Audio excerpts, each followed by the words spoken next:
Bom, obrigado pelo convite. Valéria está aqui presente com o Marcos, com o Daniel aqui, com a minha colega de trabalho, Helena, e na banca aqui, dirigida pela Lúcia Leão. É um prazer estar aqui com você nesse final de processo. Não vai demorar muito, mas vai acabar, viu? Uma hora vai acabar. Tenha certeza que vai terminar. Você sabe que eu me lembrei de uma frase curiosa do Tenório Cavalcanti, o homem da capa preta. Ele dizia o seguinte: a vida é feita de fases. Tu fazes ou tu não fazes. E no seu caso, fazes. Então, assim, fez. Né? Aqui. É isso aí. Nesse mundo nesse mundo do self-se quem puder, né? Assim, enfim. É uma loucura. Então, assim, eu gostei bastante de estar aqui ouvindo os meus colegas e, evidentemente, a gente, como é o último a falar, muitas coisas que a gente já até gostaria de apontar já foram apontadas e excelente, a respeito do seu trabalho, a respeito dessa qualidade do texto, nessa parceria com Michelangelo, né? Evidentemente, a atualidade da pesquisa e as dificuldades pela atualidade. Então, de fato, uma coisa que a gente enfrenta no programa é um pouco isso, os alunos, os pesquisadores, com o desejo de pesquisar aquilo que é o hoje, não nem o ontem, mas é o hoje de manhã. E aí não tem bibliografia, não tem como fazer. Como é que você vai estudar hoje de manhã? Ainda tá acontecendo. E isso é uma questão que dá problema, dá dificuldade, desafios, etc. Né? E isso se revela aqui, de fato, nessa construção que você tentou fazer com a sua pesquisa, essa pesquisa de campo, enfim, uma espécie de pesquisa digital, na verdade, que já vem sendo utilizada, né? Pesquisa digital, onde você usou esse seu método louco aqui, que eu achei muito doido. É um método, sinto dizer, assim, eu não faria outra pesquisa. Não, peraí, como assim? 50 perguntas? Oh, tinha uns 50 aqui. Não, peraí, 25, calma. Bom, enfim, tudo bem.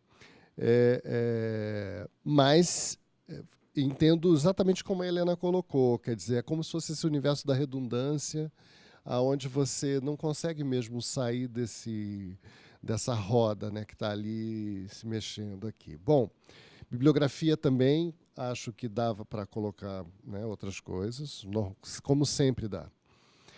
E do ponto de vista do que foi assim a discussão, ela é uma discussão que eu estou com os meus colegas, né? Quando o Marcos também começa falando da celebridade, imagina a gente falando aqui de celebridade e tal, enfim. Quando eu comecei a olhar redes, né, que a gente começou a ver que redes começou a existir, a aparecer como tema, como conceito, a primeira coisa que emergiu na época foi o conceito de rede como colaboração, como integração, e, de repente, as redes foram apropriadas para coisas absolutamente distintas, né? Que é essa ideia desse individualismo altamente conectado, que é a propaganda de si, que é o mercado, que é o controle social que a gente está vivendo hoje. Então, assim, do sonho que se viveu naquela época, né? Lá nos anos 90, enfim, até antes disso, anos 70, 80, isso ficou como uma das dimensões, uma das variáveis que pode se exercer ou não. Mas o que a gente presencia hoje, de fato, é essa relação com uma espécie de capital de extração de mais-valia das atividades em rede, né? E é um pouco o que você demonstra aqui, porque isso aqui nada mais enfim, no fundo, para mim, um pouco seguindo o que a Helena deu a indicação também, quer dizer, é um dispositivo que extrai mais-valia da nossa atenção, da nossa energia psíquica, da nossa cognição, das nossas emoções, etc., etc. Não é? É uma forma de você se apropriar dentro desse universo. Agora, há elementos interessantes aqui que eu posso conversar um pouquinho, só para finalizar a conversa geral aqui, que poderiam, de alguma maneira, estimular um pouco para você continuar, que é o que você coloca, né? E a primeira é essa ideia de imortalidade que emerge e que eu não costumo... Eu costumo dizer que a imortalidade emerge como um falso problema na medida em que somos mortais. Portanto, ela emerge como um lugar de imaginário, de delírio, sonho, seja lá o que for. E ela mereceria ser contraposta à ideia de eternidade, porque nós somos eternos. Não precisamos ser imortais, mas somos eternos. E o que nos eterniza? Aí é que vem, talvez, um lugar de poética e de desafio para o ser humano, que é entender aonde ele é eterno, sem precisar durar muito. Porque, por exemplo, um Aquiles que morre aos 23 anos é eterno. Não precisou viver muito, não é? E N outros. A Marielle é eterna. Entende? Em tudo que ela representou, por tudo que ela lutou, não é isso? É eterna. Então, há um jogo aqui muito perverso, na verdade, que é de nos convencer sobre uma suposta imortalidade que, na verdade, não vai se executar, é apenas uma ambição de captura e de sequestro, né, das nossas energias, enfim. Há uma questão... Então, esse seria um lugar de conversa, não é? Que tem muita coisa aqui para se investigar. Quando a pessoa que você convidou para servir esse buffet para a gente e que ela nos narra a respeito de combinações que tem ali naquilo que são os nossos alimentos, encostar um pouco na eternidade, entende? Porque isso funciona, né? E isso, de fato, se mistura com a gente e com qualquer um de nós e nos leva a um outro canto, a um outro lugar. Então, assim, é uma discussão que ainda está aqui para ser encaminhada. Agora, há o fato, né, dessas celebridades, enfim, que a gente chama de celebridade, elas atestam uma espécie de mudança na produção contemporânea de subjetividade em relação à subjetividade moderna, que é o fato de você ter a gente está transitando de um mundo do discurso autobiográfico produzido pela confissão para o testemunho. Então, assim, é interessante porque a confissão, que é lá com um padre, ou que mesmo no início do 20 com um psicanalista, assim, esse dispositivo da confissão, ele está se deslocando e está sendo recolocado no lugar dessa ideia do testemunho. A confissão lida muito com a culpabilidade, com a má consciência, enfim, pecado, etc. Mas o testemunho é curioso por como você vê as pessoas querendo dar testemunho, ou seja, dar testemunho o tempo inteiro é isso aqui, né? E esse dar testemunho que é público, em geral, é para você se colocar no lugar de uma espécie de vítima inocente e de culpar o outro. Então, alguma outra coisa é um problema, não eu. Não é? Eu sou vítima e eu estou tentando me salvar ou estou fazendo o percurso desse herói aqui. Na verdade, até algo que poderia se discutir, né, se ainda se sustenta dessa maneira. Mas, de qualquer forma, há essa transição. Então, seria bacana, talvez, pensar um pouquinho o que significa isso, o discurso de confissão privado e esse testemunho em aberto, público, e o que isso significa para a nossa subjetividade hoje.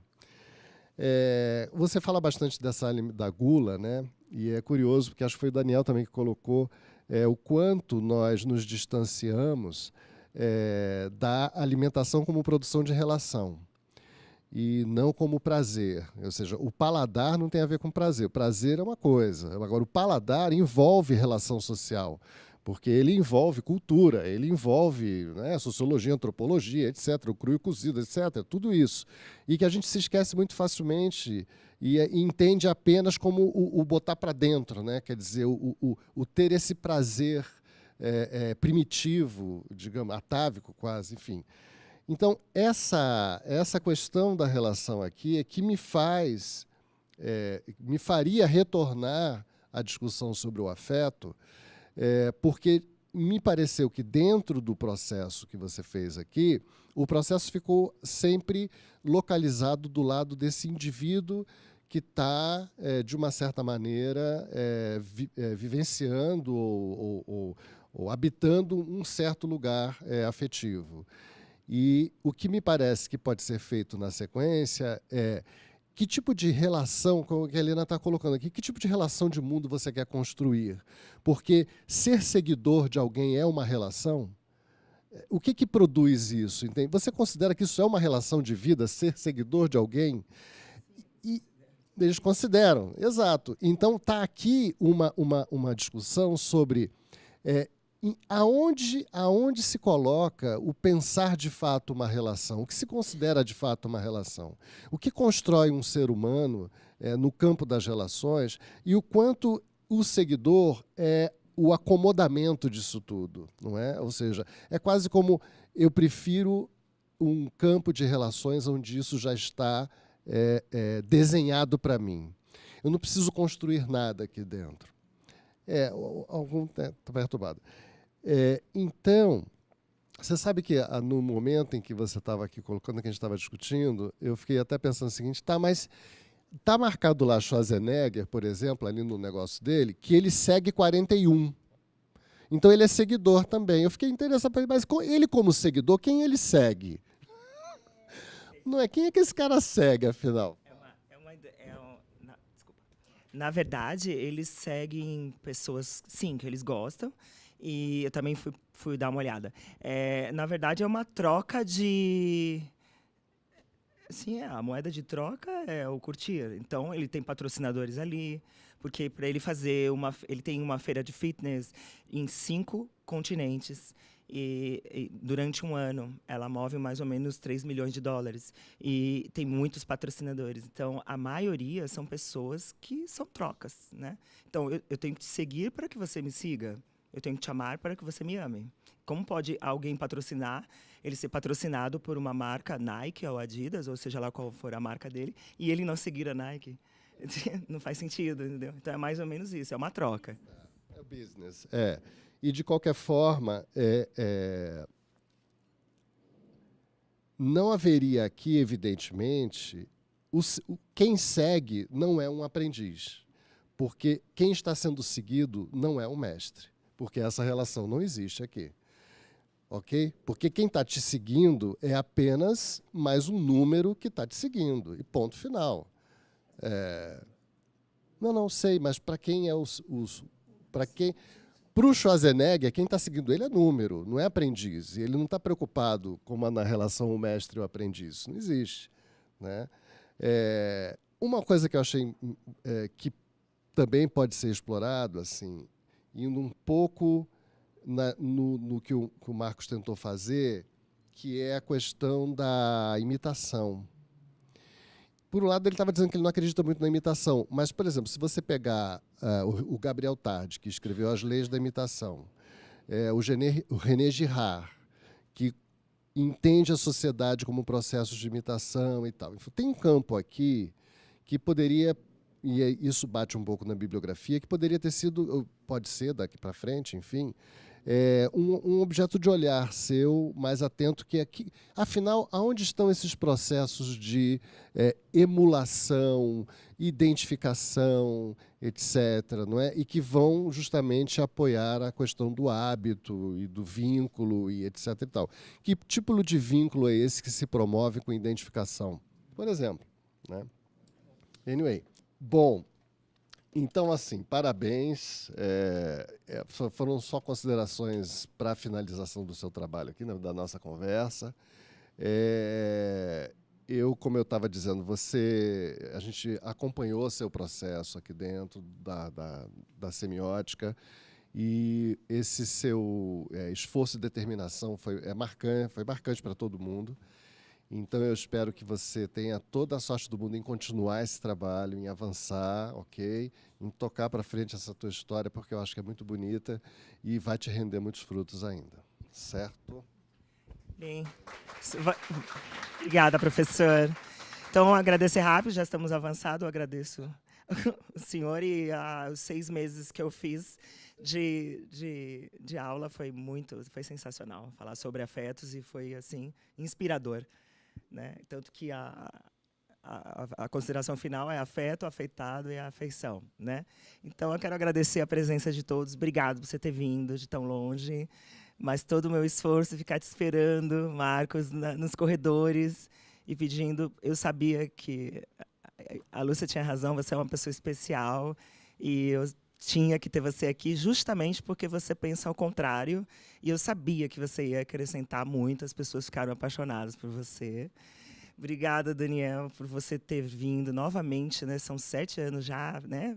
Desde o começo, e espero que você esteja mais orgulhoso do que a primeira vez, né? Você fez algumas considerações ali e eu gostei muito, me acrescentaram bastante desde a primeira vez. Você é um querida.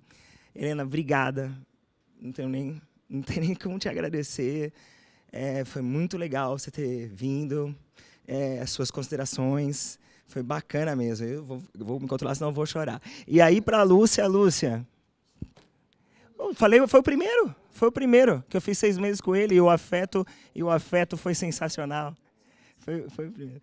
Lúcia, obrigada. Se não fosse você, realmente, como eu disse no começo, isso não teria acontecido, porque você viu quantas vezes eu sentei em todas as orientações com você e falei, não dá, isso aqui não é minha praia. Falei assim, eu não nasci para isso. Eu estou na praia errada. E eu não sei escrever. E teve uma hora que eu me apaixonei tanto pela pesquisa que ela falou, escuta, você não vai escrever? Eu falei assim, porque eu tinha tantas entrevistas e fazendo tantos gráficos e aquilo tomava conta de mim. Eu queria falar com as pessoas e ensinar as pessoas, que teve uma hora que eu falei, não vai dar tempo. Eu falei, Lúcia, o que faz para desistir? Tem que pagar o quê? Eu falei assim, eu pago. Eu falei assim, não dá, eu quero ir embora. Chorei. Ela falou, não, Val, você é pesquisadora de campo, vamos contratar alguém legal, você vai, e aí você bota isso no papel. Então, te agradecer, eu não estaria aqui hoje nesse viés. Você é uma parte de uma parte da minha história. Tenho que te agradecer. Obrigado.